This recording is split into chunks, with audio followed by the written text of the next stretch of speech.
Flat one. Surely away. Load of men in there. Oh!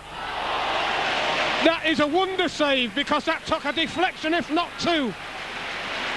And Paul Crichton did well to hang on to that. Superb save.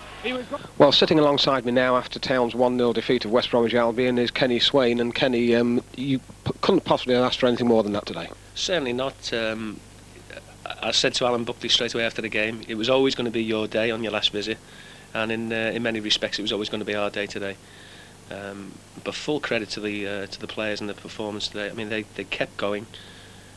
It's not often that you can get a full 90-minute performance from everybody, but everybody pitched in today, and you couldn't really pick out. I know Ivano's picked up the Man of Match award today, but it was very, very difficult to pick out a player who stood head and shoulders above anybody today.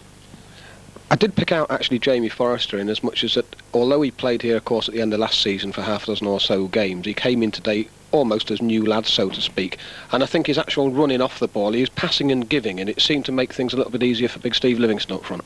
Well, that's I mean, the role he's playing at the moment suits him down to the ground, because he is a darter. You know, he can pick up loose balls and he can run at people, he can get aside people. Obviously physically he suffers a little bit, but he has got that little bit of pace. And he's picking up a little bit of guile now, and his last performance down at Ipswich, where he didn't do himself justice at all, he must have had that in the back of his mind over the last couple of weeks, and he's thought, I'm not going to let this opportunity slip today. And again, full credit to him, he's made us sit back and think, you know, Jamie Forrester can still make a contribution. I mentioned to Rowley that at the end of it all, of course, it didn't matter whether it was 1-0. I mean, it could have been 3-0 at half-time as it was. What then mattered, of course, was the fact that we needed to get the points anyway and just simply win the game. Would you agree with that? I can't say I'd agree. I mean, on reflection, yes. I mean, we were well worth a 1 or a 2 goal victory. But even before the game at half-time, I said, you know, this is going to be, possibly our most difficult game of the season. I'd almost pack my bags and go home now for a 0-0. Just so long as we retain our little unbeaten run. I think that was the most important thing, that we stay in the groove in terms of being a hard side to beat. But on just the half-time, I thought we had enough chances maybe to have come in, with a goal up at half-time, but we didn't. Unfortunately, we got the goal that we deserved. Did you have to say an awful lot to the players at half-time, of course, yourself and the boss?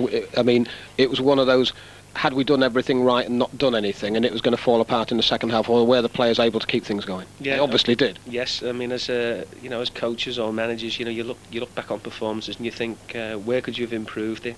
And frankly, at half-time, I felt quite comfortable. There was no way we were going to lose it, I felt, barring, a disaster, a cock-up, which didn't look likely at all today. But if we needed to win it, we needed to be just a little bit more thrustful up front and possibly run with the ball a bit more. We were playing just a little bit statically in the first half, but we revved up our game a little bit and showed a lot more willingness to run. I think Jamie did particularly well in the second half, as you say. And the ball's fallen nicely to Ivano, and it seems like a fairy tale ending. You know that the actual ball back as such to Gary Charles got a little bit of a deflection from the I think the last man, probably Ashcroft or whoever it was defending. Yes, I don't know. I said after the game, I thought we were a little bit lucky. I can't remember it, and I'll have to obviously watch the video again. But I thought we had a little bit of luck there. But we take good players take their bits of luck, and he certainly put it away well, Ivano. Of course, last season when we played West Bromwich Albion, we came out very, very flat, and I don't think there's any question we didn't deserve the result on the day when we lost 2-0 here. But today was just totally different. Did you have to gear the players up an awful lot again as such for this one, or were they looking to make amends? No, I can honestly say we haven't revved them up as such. They went home at the end of the last fixture against West Brom here, and they must have had the tails between their legs. Psychologically, maybe it was. Maybe added over us a little bit, Alan, and the staff and the players there. But to be fair, they've come out with their teeth showing today, and he knew he was going to be in for a tough game as well. It seemed to me that we really do deserve to pat ourselves on the back a little bit, because for the first 45 minutes, really, West Brom never got to the ball first, and we didn't allow them to get to the ball first. We made a point of getting everything and trying to dictate the game. We did, and I'm still reluctant to pat everybody on the back, because we're not even up to Christmas yet. We've got a few weeks yet to go to Christmas. But it's probably beyond everybody's expectations, the position we're in at the moment.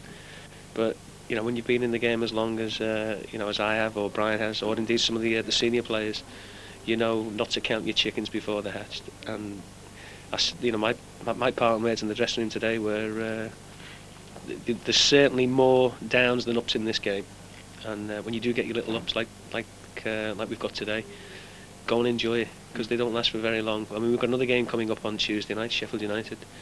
We could well be sulking in the space of 48 hours, 72 hours. We've got to make sure that we enjoy this and maybe go into the same game with the same frame of mind on Tuesday night. And again, I'll say now, 0-0 will do me there.